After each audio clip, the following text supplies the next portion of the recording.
Hello everyone and welcome back to Storytime at Hen's House. Thank you so much for joining me today.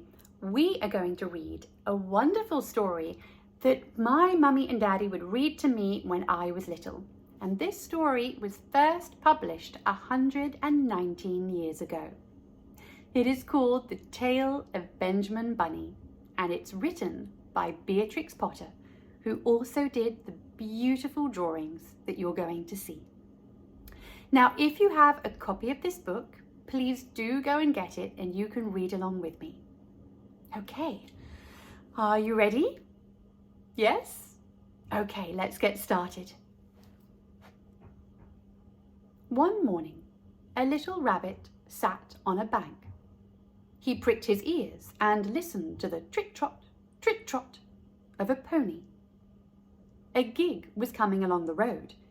It was driven by Mr. McGregor, and beside him sat Mrs. McGregor in her best bonnet.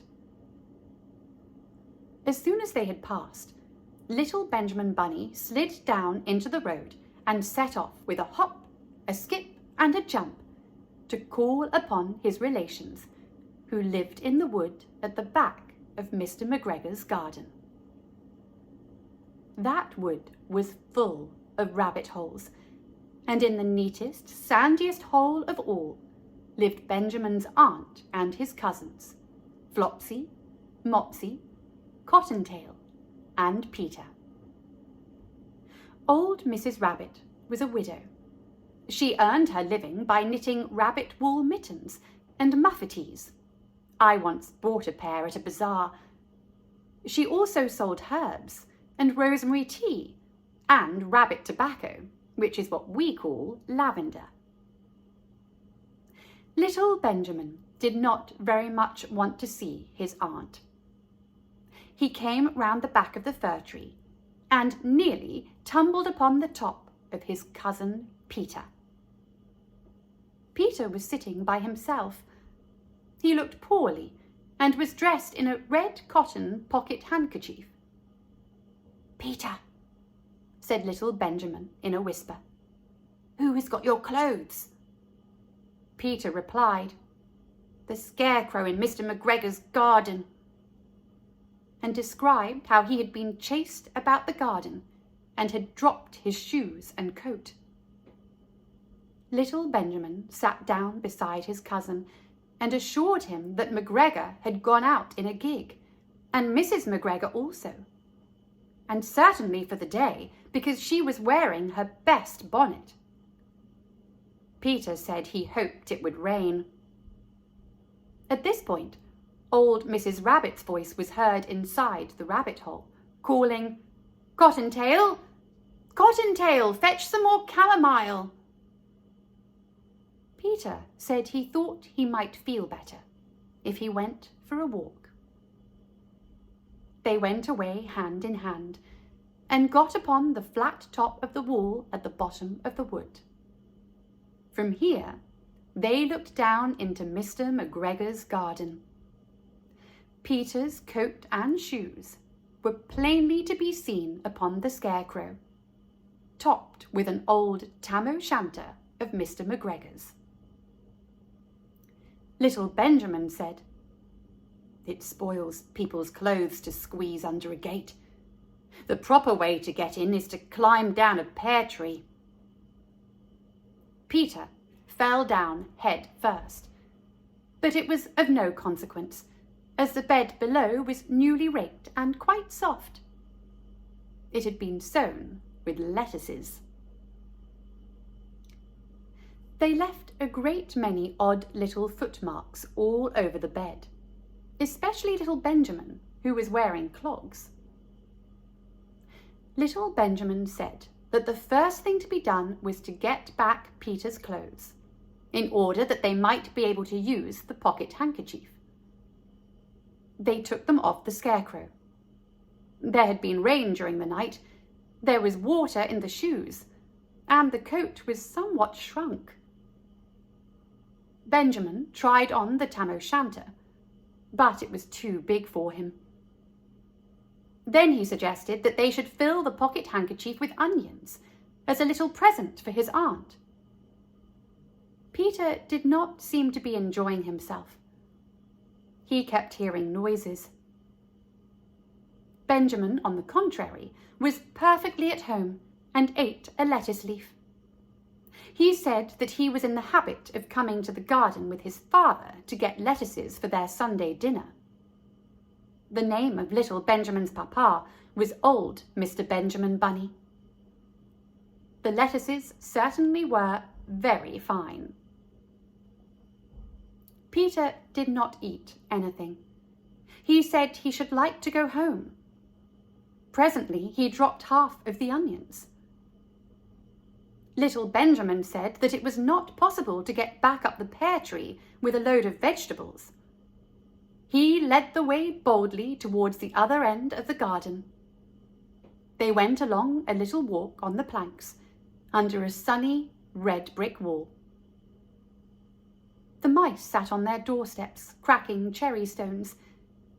They winked at Peter Rabbit and little Benjamin Bunny. Presently, Peter let the pocket handkerchief go again. They got amongst the flower pots and frames and tubs. Peter heard noises worse than ever. His eyes were as big as lollipops. He was a step or two in front of his cousin when he suddenly stopped. This is what those little rabbits saw round that corner.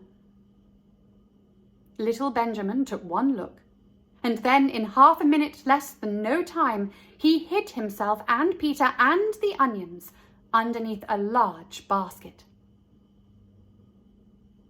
The cat got up and stretched herself, and came and sniffed at the basket.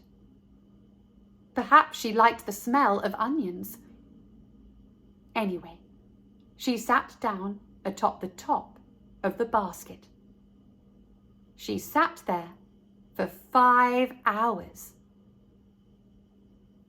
I cannot draw you a picture of Peter and Benjamin underneath the basket, because it was quite dark, and because the smell of onions was fearful. It made Peter Rabbit and little Benjamin cry. The sun got round behind the wood, and it was quite late in the afternoon. But still the cat sat upon the basket. At length there was a pitter-patter, pitter-patter, and some bits of mortar fell from the wall above. The cat looked up and saw old Mr. Benjamin Bunny prancing along the top of the wall of the upper terrace. He was smoking a pipe of rabbit tobacco and had a little switch in his hand. He was looking for his son. Old Mr. Bunny had no opinion whatever of cats. He took a tremendous jump off the top of the wall onto the top of the cat, and cuffed it off the basket and kicked it into the greenhouse, scratching off a handful of fur.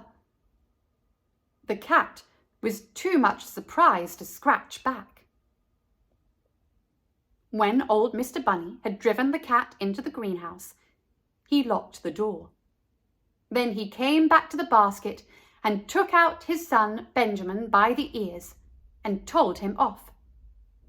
Then he took out his nephew Peter. Then he took out the handkerchief of onions and marched out of the garden.